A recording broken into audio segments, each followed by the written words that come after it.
melanjutkan studi, PMB Universitas Galuh sudah dibuka loh. Klik link di bawah ya.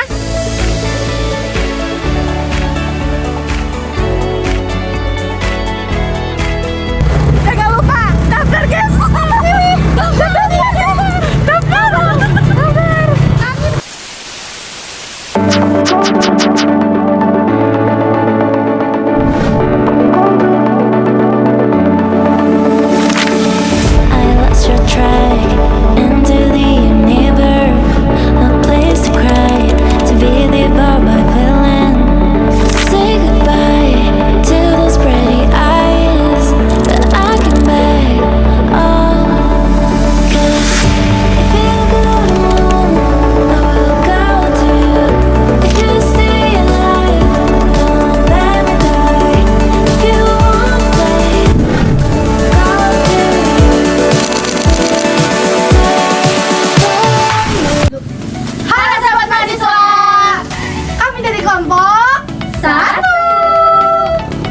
Kembali lagi di channel kami. Di sini kami akan memaparkan sedikit materi mengenai sistem pendukung keputusan.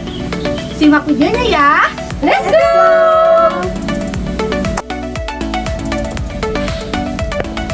Kak, mahasiswa Uniga ya? Boleh kenalan nggak?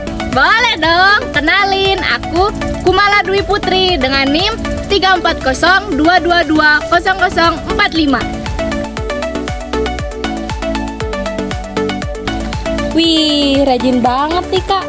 Iya dong.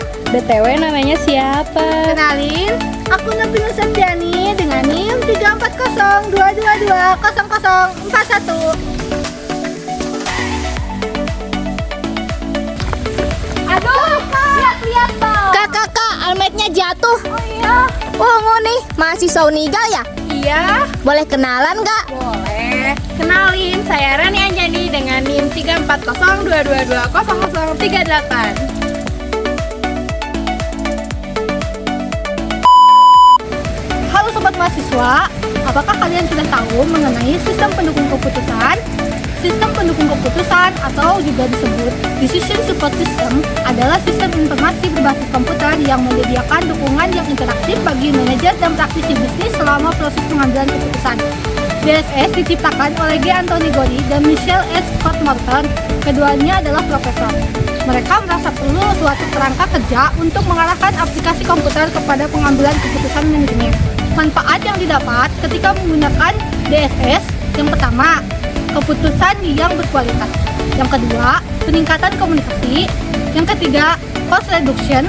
Yang keempat, peningkatan produktivitas. Yang kelima, penghematan waktu. Dan yang keenam adalah peningkatan keputusan karyawan dan pelanggan. Alasan mengapa DSS dibutuhkan karena yang pertama, ekonomi tidak stabil. Yang kedua, kesulitan untuk mendeteksi sasaran bisnis yang beragam. Yang ketiga, peningkatan kompetisi. Yang keempat, electronic commerce.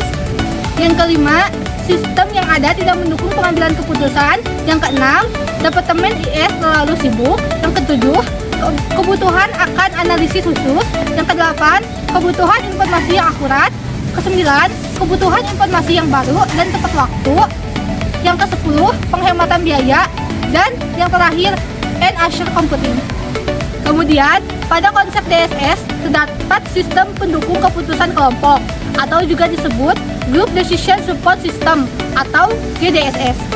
Keputusan-keputusan dibuat untuk memecahkan permasalahan. Dalam usaha memecahkan suatu permasalahan, pemecahan masalah mungkin membuat banyak keputusan. Selanjutnya, jenis-jenis keputusan menurut Simon dibagi menjadi dua. Yang pertama, keputusan terprogram. Keputusan ini bersifat berulang dan rutin sampai pada bahas hingga suatu prosedur pasti telah dibuat untuk menanganinya sehingga keputusan tersebut tidak perlu diperlukan oleh de novo atau sebagai suatu yang baru setiap kali terjadi. Yang kedua, keputusan terprogram. Keputusan ini bersifat baru, tidak terstruktur, dan jarang konsekuen. Tidak ada metode yang pasti untuk mengenangi permasalahan ini karena belum pernah ada sebelumnya, atau karena sifat dan struktur versinya tidak terlihat atau rumit, atau karena begitu pentingnya sehingga memerlukan perlakuan khusus. Selanjutnya, Ada 4 tahapan pengambilan keputusan menurut Simon. Yang pertama, kegiatan intelijen. Kegiatan ini mengamati lingkungan untuk mengetahui kondisi-kondisi yang perlu diperbaiki. Yang kedua, kegiatan merancang. Kegiatan ini untuk menemukan, mengembangkan, dan menganalisis berbagai alternatif tindakan yang mungkin. Yang ketiga, kegiatan memilih. Kegiatan memilih ini yaitu suatu rangkaian tindakan tertentu dari beberapa yang tersedia. Yang keempat, yaitu kegiatan menelaah. Kegiatan menelaah ini yaitu menilai pilihan-pilihan yang telah lalu. Keempat tahapan Simon ini berhubungan dengan langkah-langkah pendekatan sistem. Jenis yang memberikan dukungan paling sedikit adalah jenis yang memungkinkan manajer 1. Mengambil elemen-elemen informasi. Manajer dapat bertanya pada database untuk mendapatkan angka penjualan dari salah satu wilayah pemasaran. 2. Menganalisis semua file. Manajer dapat bertanya pada database mengenai suatu laporan khusus yang menggunakan data dari file persediaan contoh. Contoh lainnya adalah laporan gaji bulanan yang disiapkan dari file gaji. 3. Menyiapkan laporan dari berbagai file. Contoh laporan seperti itu adalah perhitungan rugi laba dan analisis penjualan produk menurut pelanggan. Ketiga jenis pertama DSS ini memberikan dukungan dalam bentuk laporan khusus sebagai jawaban atas database, query, dan laporan. 4. Memperkirakan akibat keputusan. Mungkin manajer memasukkan suatu harga ke dalam model penentuan harga untuk melihat dampaknya pada laba bersih. 5. Mengusulkan keputusan. Misalnya seorang manajer manufaktur memasukkan data yang menjelaskan pabrik dan peralatannya, dan suatu model pemrograman linier menentukan tata letak yang paling efisien. 6. Membuat keputusan untuk manajer. Contoh suatu model komputer yang menentukan premi asuransi. Kemudian komputer menghitung preminya. Manajemen perusahaan asuransi sangat yakin pada model tersebut sehingga mereka membiarkannya membuat keputusan-keputusan tertentu. Penggunaan sistem pendukung keputusan. Penggunaan DSS melibatkan proses pemodelan analitis yang interaktif. Berikut adalah tabelnya. Jenis pemodelan analitis. Analitis jika masa. Mengamati bagaimana perubahan terhadap variabel tertentu mempengaruhi variabel lainnya. Contoh bagaimana jika kita memotong biaya iklan sebesar 10%, apa yang akan terjadi pada penjualan. Analisis sensitivitas. Mengamati bagaimana perubahan yang berulang-ulang terhadap satu variabel mempengaruhi variabel lainnya. Analisis pencarian sasaran. Membuat perubahan yang berulang-ulang terhadap variabel tertentu sehingga variabel yang dipilih mencapai sasaran tertentu. Analisis optimisasi. Menemukan nilai optimum untuk variabel tertentu yang diberikan batasan tertentu. Contoh, berapa jumlah biaya iklan yang terbaik jika kita melihat berapa anggaran dan pilihan media kita. Tujuan DSS. Pertama, membantu manajemen membuat keputusan untuk memecahkan masalah semi terstruktur. 2. Mendukung penilaian manajer, bukan mencoba menggantikannya. 3. Meningkatkan efektivitas pengambilan keputusan manajer. Model DSS menunjukkan bahwa data dan informasi dimasukkan ke dalam database dari lingkungan. Database juga berisi data yang disediakan oleh SIA. Isi dari database digunakan oleh 3 subsistem perangkat lunak, terdiri dari 1. Perangkat lunak penulis laporan, 2. Model matematika, 3. Groupware. Yang pertama, perangkat lunak penulis laporan, menghasilkan laporan periodik maupun khusus. Laporan periodik disiapkan sesuai jadwal dan biasanya dihasilkan oleh perangkat lunak yang dikodekan dalam suatu bahasa prosedural.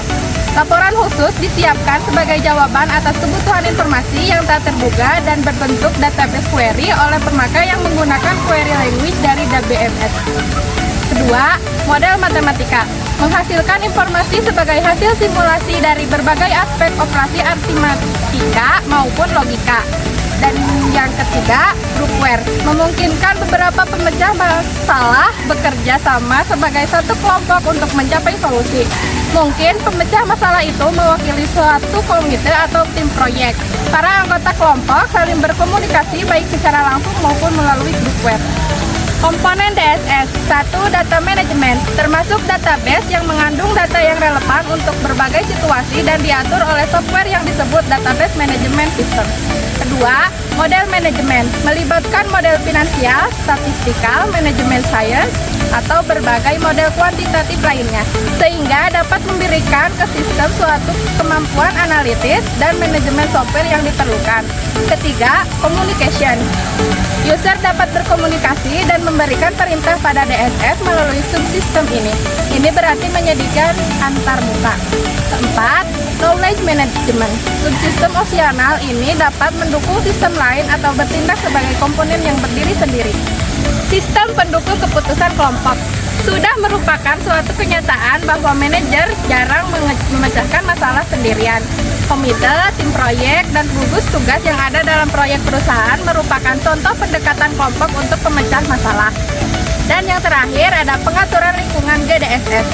Yang pertama, ruang keputusan pengaturan untuk rapat kelompok.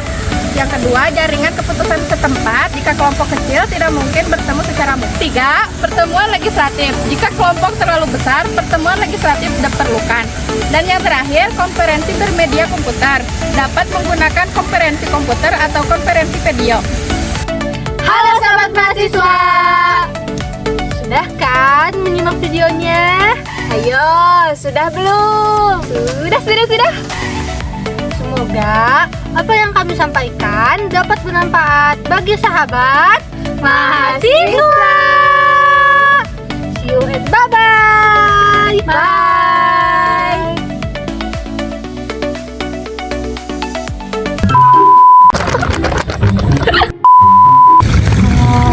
Pagi. Semoga